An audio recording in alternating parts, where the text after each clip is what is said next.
Understanding the cardiac cycle. The cardiac cycle refers to all the events that occur during one complete heartbeat, from the beginning of one heartbeat to the beginning of the next. A complete cycle takes about 0.8 seconds at a heart rate of 75 beats per minute. Stages of the cardiac cycle. The cardiac cycle has two main phases, diastole and systole. Diastole is the relaxation phase when the chambers fill with blood. Systole is the contraction phase when the chambers pump blood out. Let's walk through a complete cycle. It starts with atrial diastole and ventricular diastole. All four chambers are relaxed. Blood flows passively from the vena cava into the right atrium and from the pulmonary veins into the left atrium. Because the AV valves, the tricuspid and mitral, are open, blood flows from the atria into the ventricles. About 70% of ventricular filling happens passively during this phase. Next comes atrial systole. The atria contract, pushing the remaining 30% of blood into the ventricles. This atrial kick tops off the ventricles. At this point, the ventricles are maximally filled, a volume called the end diastolic volume, typically about 120 to 130 milliliters in each ventricle. Then comes ventricular systole. The ventricles begin to contract.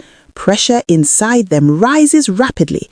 When ventricular pressure exceeds atrial pressure, the AV valves snap shut. This valve closure produces the first heart sound, lub, which you hear through a stethoscope. For a brief moment, all valves are closed. This is called isovolumetric contraction. The ventricles are contracting, but blood isn't moving yet because all valves are closed. Pressure continues to rise. When ventricular pressure exceeds the pressure in the pulmonary trunk and aorta, the semilunar valves open. Blood is ejected from the ventricles. The right ventricle pumps into the pulmonary trunk and the left ventricle pumps into the aorta.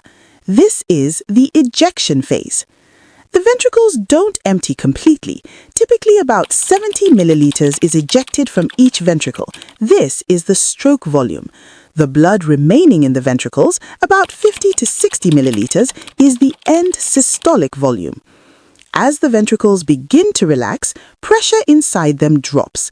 When ventricular pressure falls below the pressure in the arteries, the semilunar valves snap shut. This valve closure produces the second heart sound, dub. For a brief moment, all valves are closed again. This is isovolumetric relaxation. The ventricles are relaxing, but blood isn't moving yet.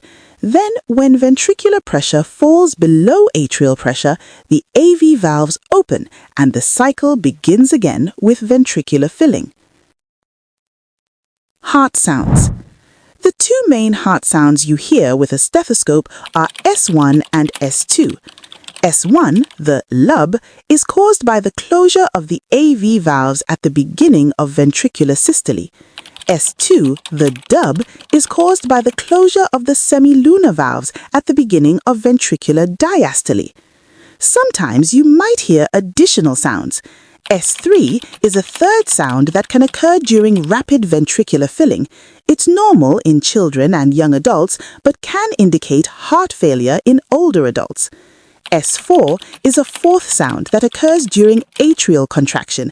It's usually abnormal and can indicate a stiff or hypertrophied ventricle.